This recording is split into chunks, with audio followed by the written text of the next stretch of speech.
c'est une période d'incertitude. Alors que les écoles rouvrent dans certaines parties de l'Allemagne, beaucoup s'inquiètent pour la santé de leurs enfants. Plusieurs études ont révélé que les moins de 18 ans étaient beaucoup moins susceptibles de contracter le virus, même si on ne sait pas de combien ni pourquoi. Mais le risque semble plus faible pour les plus jeunes enfants.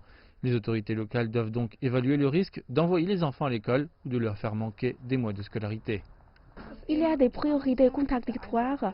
La protection de la santé d'une part, ce qui est très important pour nous, et d'autre part, nous voulons garantir le droit à l'éducation de chaque enfant. Il n'y a pas et il n'y aura jamais 100% de certitude.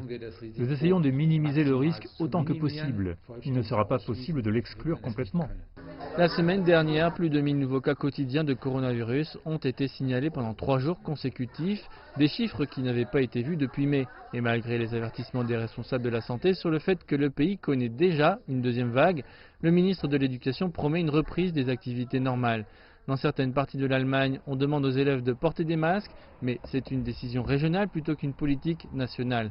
Il en va de même pour les heures d'ouverture des garderies et pour savoir si les enfants doivent rester en petits groupes pour minimiser le nombre de personnes avec lesquelles ils entrent en contact. Ce qui est clair, c'est qu'il n'y a pas de protocole établi pour une situation comme celle-là.